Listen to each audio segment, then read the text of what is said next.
ಇವತ್ತು ನಮ್ಮ ಅಕ್ಕನ ಜೊತೆ after a very long time ಜುಮ್ಮು ಜುಮ್ಮು ಮಳೆಯಲ್ಲಿ ಇದ್ದ ತಕ್ಷಣನೇ ಇವತ್ತು ಇಂಡಿಪೆಂಡೆನ್ಸ್ ಡೇ ಅಲ್ವಾ, ಅದಕ್ಕೆ ನಮ್ಮ ಕಿಚನ್ಗೂ ಇಂಡಿಪೆಂಡೆನ್ಸ್ ಬಂದಿದೆ, ಫ್ರೀಡಮ್ ಇರಲಿ ಅಂತ ನಮ್ಮ ಅಕ್ಕ ಇವತ್ತು ಎಲ್ರಿಗೂ ಹೋಟ್ಲಿಂದ ಬ್ರೇಕ್ಫಾಸ್ಟ್ ಆರ್ಡ್ರ್ ಮಾಡಿದರು. ಅದರಲ್ಲಿ ನಾವು ಗೊತ್ತಲ್ಲ ಫಸ್ಟೇ ಸೈಕಲ್ ಗ್ಯಾಪಲ್ಲಿ ಮಸಾಲೆ ದೋಸೆ ಅಂದ್ಬಿಟ್ಟು. ಆಯಿತು. ಆಮೇಲೆ ನಾಳೆ ಕೃಷ್ಣ ಜನ್ಮಾಷ್ಟಮಿ, ಅದಕ್ಕೆ ನಮ್ಮ ಅಕ್ಕ ನನ್ನ ರಾಧೆ ಥರ ರೆಡಿ ಮಾಡ್ತಾ ಇದ್ದಾಳೆ. ಆ ಔಟ್ಪುಟ್ ನಾಳೆ ನೋಡಿ ಗೊತ್ತಾಯ್ತಾ. ಬರೀ ಇಂಥದೆಯ ನಮ್ಮ ಅಕ್ಕ ಸ್ನ್ಯಾಕ್ಸ್ ತರೋಣ ಅಂತ ಪ್ಲ್ಯಾನ್ ಮಾಡಿದ್ರೆ ಮಳೆ ಬಂದ್ಬಿಡೋದ. ಆದರೂ ನಮ್ಮ ಅಕ್ಕ ಏನೇ ಆಗಲಿ ಹೋಗಿ ತಿನ್ಬೇಕಾದ್ರೆ ತಿನ್ಬೇಕು ಅಷ್ಟೇ, ನಡಿ ಹೋಗೋಣ ಅಂದ್ಬಿಟ್ಟು ಗಾಡಿ ಎತ್ತಿದ ತಕ್ಷಣ ಜೋರಾಗಿ ಮಳೆ, ಹಂಗೋ ಅಂಬ್ರೆಲ್ಲ ಇಟ್ಕೊಂಡು ಹೋದ್ವಿ. ಅಕ್ಕ ಜೊತೆ ರೈಡ್ ಹೋಗೋದು ಒಂದು ಮಜಾ, ಏನಂತೀರಾ? ಕರೆಕ್ಟಾ? ಅಲ್ಲಿಂದ ಹೋಗಿ ಫಸ್ಟು ಪೆಟ್ರೋಲ್ ಹಾಕ್ಸ್ಕೊಂಡ್ವಿ, ಯಾಕಂದರೆ ಪೆಟ್ರೋಲ್ ಇಲ್ದಿರ ಗಾಡಿ ನಿಂತೋದ್ರೆ ಆಮೇಲೆ ತಿಂದಿದ್ದು ಕರ್ಗಕ್ಕೆ ನಡ್ಕೊಂಡು ಹೋಗ್ಬೇಕು. ಏನಂತೀರಾ?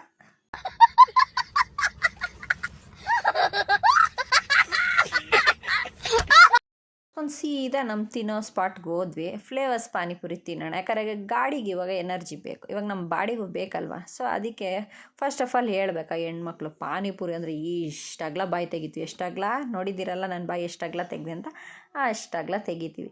ಸೊ ಯಾರಿಗೆ ತಾನೇ ಪಾನಿಪುರಿ ಇಷ್ಟ ಇಲ್ಲ ಗುರು, ಎಲ್ಲರೂ ಇಷ್ಟ. ನನಗಂತೂ ಪರ್ಸ್ನಲ್ ಫೇವ್ರೇಟ್. ಒನ್ ಟೈಮ್ ಊಟ ಇಲ್ದಿರ ಇದ್ದುಬಿಡ್ತೀವಿ ನಾವು ಹುಡುಗಿರು, ಆದರೆ ಪಾನಿಪುರಿ ಇಲ್ದಿರ ಇರಲ್ಲ. ಏನಂತೀರಾ ಎಲ್ಲ ಪಾನಿಪುರಿ ಲವರ್ಸ್ಗೆ? ಓಕೆನಾ? ಇದು ಆಕ್ಚುಲಿ ಚೆನ್ನಾಗಿರೋದು. ನಿಂತಿತ್ತು, ನಾವು ಹುಡುಗಿರು ಗೊತ್ತಲ್ವ, ಯಾವ್ದು ಮಾಡಬೇಡಿ ಅಂತೀವೋ ಅದೇ ಮಾಡ್ತೀವಿ. ಸೊ ನಮ್ಮ ಅಕ್ಕ ಐಸ್ ಕ್ರೀಮ್ ತೊಗೊಂಡ್ಲು. ನಮ್ಮ ಅಕ್ಕ ತಿನ್ನೋದಕ್ಕಿಂತ ಜಾಸ್ತಿ ನಾನೇ ತಿಂದಿದ್ದೀನಿ. ನಮ್ಮ ಅಕ್ಕ ತಂಗಿ ಅಂತ ಹೋಗ್ಲಿ ಪಾಪ ಅಂತ ಬಿಟ್ರು, ಯಾಕಂದ್ರೆ ಅವ್ರು ಗಾಡಿ ಓಡಿಸ್ತಾ ಇದ್ರಲ್ವ, ನನಗೆ ಅದೊಂದು ಅಡ್ವಾಂಟೇಜ್ ಐಸ್ ಕ್ರೀಮ್ ತಿನ್ನೋಕ್ಕೆ. ಆದರೂ ಲಾಸ್ಟಲ್ಲಿ ಮನೆಗೆ ಬರೋಷ್ಟೊತ್ತಿಗೆ ನಾನು ತಿಂದಿದ್ದು ಐಸ್ ಕ್ರೀಮ್ ನೋಡಿ ನನಗೆ ಬೇಜಾರಿರುತ್ತೆ. ಬಟ್ಟೆ ಮೇಲೆಲ್ಲ ಸೋರಿಸ್ಕೊಂಡು ತಿಂದೆ, which is very. Who stopped you? ನಿಮ್ಮನ್ನು ತಡೆದಿರುವವರು ಯಾರು? ಯಾರು ತಡೆದಿಲ್ಲ ಬಿರುಗುರು, ನಾವು ಯಾರು ತಡೆದ್ರೂ ತಿನ್ನೋ ವಿಷಯದಲ್ಲಿ ಯಾರ ಮಾತು ಕೇಳಲ್ಲ. ಹಂಗಂತ ಮನೆಗೆ ಪಾಪ ಜೋಹಾನನ್ ಕರ್ಕೊಂಡು ಹೋಗಿಲ್ಲ ಅಂತ ಜೋಹಾನಾಗೆ ಪೊಟ್ಯಾಟೊ ಟ್ವಿಸ್ಟರ್ ತಂದ್ವಿ, ಮೋಮೋಸ್ ತಂದ್ವಿ. ಜೋಹಾನ ಮೋಮೋಸ್ ಒಂದು ತಿಂದು ಒಂದು ಪೊಟ್ಯಾಟೊ ಟ್ವಿಸ್ಟರ್ ತಿಂದ್ಲು. ಟ್ವಿಸ್ಟ್ ಆಗ್ತಾಯಿತ್ತು. ಟ್ವಿಸ್ಟರ್ ತಿಂದು ಹಾಗೆ ನಾವು ಹಿಂದೆಯಿಂದ ನಮ್ಮ ಪುಕ್ಸೆಟೆ ಸ್ವಲ್ಪ ಲೈನ್ ಹೊಡಿತಾ ಇದ್ದೆ, ನನಗೂ ಸ್ವಲ್ಪ ಹಾಕ್ರಿ ಹಿಂದೆ ಇದ್ದೀನಿ ಅಂತ. ಬಟ್ ನಾವು ಗೊತ್ತಲ್ಲ ಅವ್ನಿಗೆ ಆಯಿಲ್ ಐಟಮ್ ಅಂತ ಹಾಕಿಲ್ಲ. ಸೊ ನಮ್ಮ ಜೋಹಾನ ನೆಕ್ಸ್ಟ್ ಅವಳ ಪಾರ್ಟ್ನ ಎಂಜಾಯ್ ಮಾಡ್ಕೊಂಡು ತಿಂತವಳೆ.